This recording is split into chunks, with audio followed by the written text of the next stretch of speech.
সভাপতি, সম্মানিত প্রধান অতিথি ও বিশেষ অতিথি সহ বিভিন্ন জায়গা থেকে আগত সম্মানিত সুধী সমাজ, আপনারা সবাই জানেন দুই নেত্রীর দুইটা সন্তান ছিল, আছে।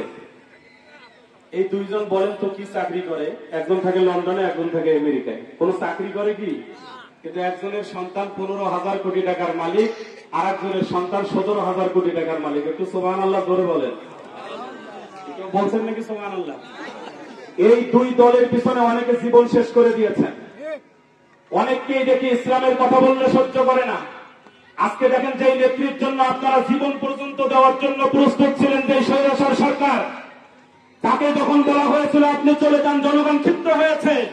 উনি তখন বলেছিল তোমরা আর একটু গরম হও, তোমরা আর একটু গুলি চালাও।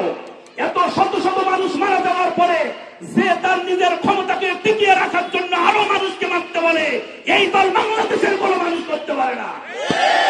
আমি আপনাদেরকে বলবো, বাংলাদেশের মানুষ যারা বাহিরে থাকে সবাই যখন বলে তুমি কোন দেশের লোক, বলে বাংলাদেশের লোক, বা সৌরভ দেশের লোক। আমরা কিন্তু কেউ চুরি করি নাই। যাদেরকে আপনি আমি ব্যালট পেপারের মাধ্যমে বিভিন্ন ভাবে আমরা সমর্থন করে তাদেরকে আমরা ক্ষমতায় পাঠিয়েছিলাম, চুরি করেছে তারা, আর চোরের নামটা আমাদের প্রত্যেকের পাশে বসে গেছে, ঠিক কিনা? আর আমাদেরও কিছু বদ অভ্যাস আছে। 100 টাকা চোরকে আমরা গাছের সঙ্গে বাঁধবো নাকি ঘরের সঙ্গে বাঁধবো নাকি পিলারের সঙ্গে বাঁধবো তার কোনো হুঁশ থাকে না। 100 টাকা চোরকে আমরা জুতে পিঠা করতে পারি, আর হাজার হাজার কোটি টাকা চোরকে আমরা সার বলে ডাকি, ঠিক কিনা ভাইরা আমার? আপনাদের কাছে উদাত্ত আহ্বান থাকবে, আমার ভাইদেরকে আমি উদাত্ত আহ্বান জানাবো, যেই আজকের এই বাংলাদেশকে নতুন ভাবে যে 5ই আগস্ট স্বাধীন করা হয়েছে, এই 5 আগস্টে যারা শাহাদাত বরণ করেছে সেই সমস্ত মাদেরকে বলি, আপনার চিন্তার কোনো কারণ নাই। আপনার একজন সন্তান বিদায় হয়েছে, বাংলার প্রত্যেকটা ঘরে ঘরে ইসলামী আন্দোলনের সন্তান তৈরি হচ্ছে, ঠিক কিনা ভাইরা আমার? আর একটা অনুরোধ জানাবো, আমাদের শহীদ আবু সাইদ ভাইয়ের মাধ্যমে কিন্তু বিপ্লবটা বেশি শুরু হয়েছে। এখন আমি দেখতে পাচ্ছি শহীদ ভাই, আমাদের আবু সাইদ ভাই শহীদ হওয়ার পর মনে হয় যেন বাপ যেন কোটি টাকার মালিক হয়ে যাচ্ছে।